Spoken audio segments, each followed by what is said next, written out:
What if we told you the middle class in Australia isn't vanishing slowly? It's being deliberately erased right now in front of our eyes. What this budget has done and what we are seeing happening now is a hollowing out of the Australian middle class. What is happening right now is a vast transfer of wealth from middle Australia and an attack, a conscious attack on the way that middle Australia makes money. And we see this through the attack on worker flexibility. We see this on the attacks on the gig economy. We see this on the attacks on small business and the preferencing of large businesses. This is a return to the pre-Hawke Keating model, and we will all be poorer for it. Why has this government brought down a budget which risks middle-class Australians becoming the new working poor? The message from this budget really was, keep your nose to the grindstone, keep paying as much personal income tax as you possibly can, and we'll get back to you when the commodity prices start to come off. Quite specifically, we need this government to be brave and step into a conversation which is, how do we start to address the reality of a society that has gone from having 7 working people per retiree to one which will very quickly soon only have 2 working people to each retiree.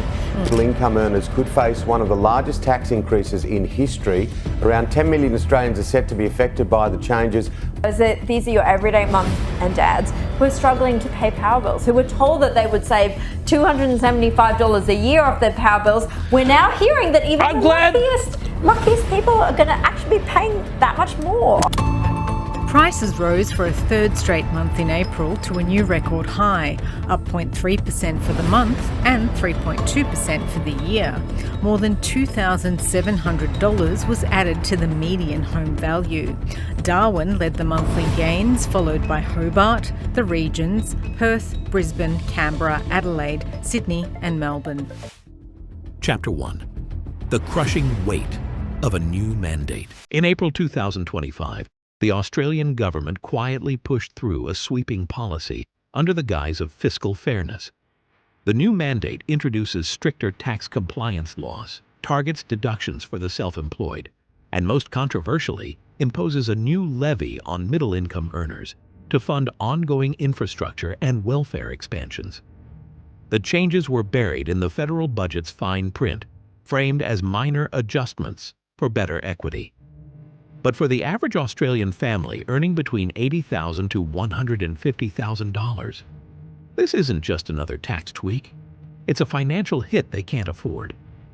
The new levy alone adds an estimated $3,200 in tax burden annually for households already battling cost of living spikes, stagnant wages, and housing stress. Take Jason, a 42-year-old electrician from Parramatta. He owns a small contracting business and employs 2 apprentices. Jason already struggles with rising insurance premiums, fuel costs, and compliance paperwork. But this mandate? It's the final straw. I used to save a few grand a year to take the kids up the coast. Now, I'm dipping into my savings just to keep the business afloat, he says. Or consider Priya, a mid-level IT analyst in Brisbane, earning $110,000. On paper, she's doing well. In reality, she's moved back in with her parents after her rent shot up by 22% in 1 year. Now she's facing another tax hike.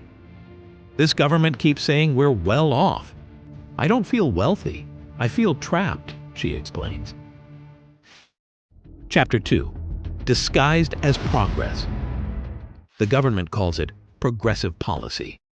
But critics argue it's a disguised wealth extraction mechanism, hitting people just above the poverty line and just below the elite.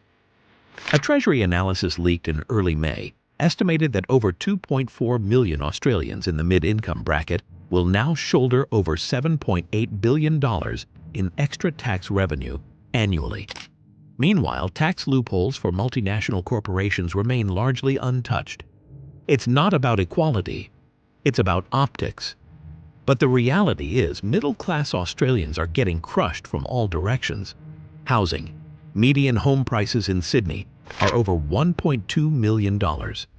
Mortgage repayments on a standard 25-year loan now exceed $6,000 per month in many suburbs. Rent. In Melbourne, rents have soared by more than 15% year on year. Share housing isn't just for uni students anymore.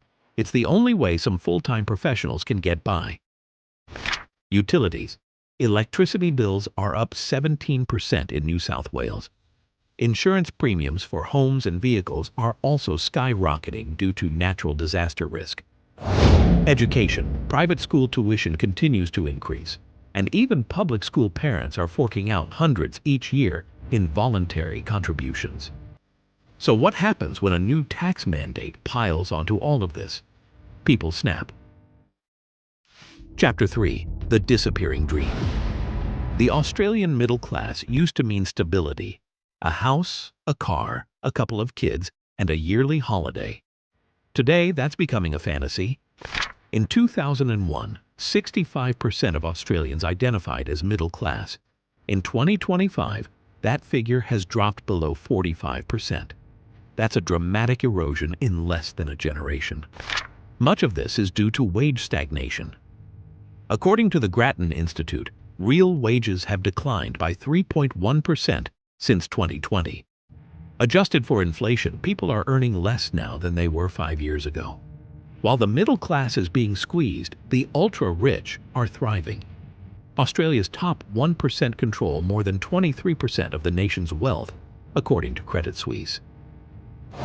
Tax changes passed in the last 2 budgets have done little to address this. Capital gains remain generously discounted, dividend imputation still benefits the wealthy, and negative gearing continues to drive up property prices. The latest mandate does nothing to fix this imbalance. In fact, it worsens it by targeting people who work for their income rather than those who own assets.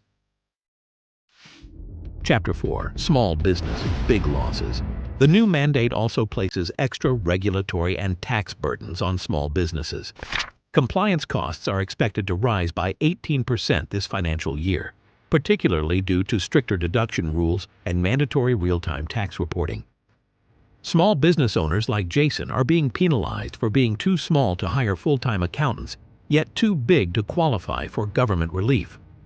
According to the Australian Small Business and Family Enterprise Ombudsman, over 18,000 small businesses are projected to shut down in 2025 due to mounting costs and administrative burdens. The psychological impact of this economic pressure is significant. Lifeline Australia reports a 21% increase in calls related to financial stress in the first quarter of 2025. For many, it's no longer just about paying bills. It's about feeling hopeless. Anxiety, depression, and burnout are surging, especially among parents juggling 2 jobs, mortgages, and rising bills. The middle class isn't just disappearing economically, it's burning out emotionally. Chapter 5. What this means long-term. With fewer Australians able to save, invest, or plan for the future, the long-term consequences are grim. Lower national productivity, decline in entrepreneurship, reduced economic mobility, strain on welfare systems as more fall through the cracks.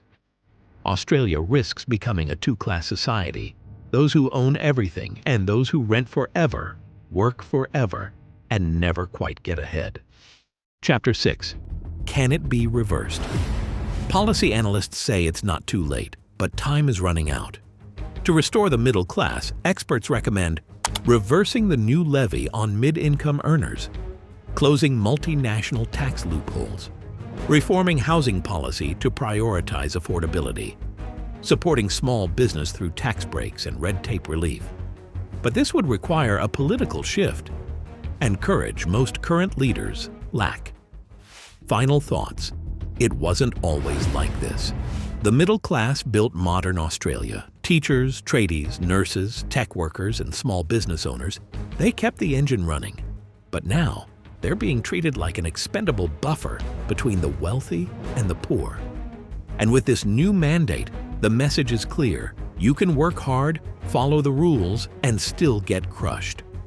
Subscribe to Outback Crisis for more critical reporting on how Australia's policies are changing the lives of everyday citizens.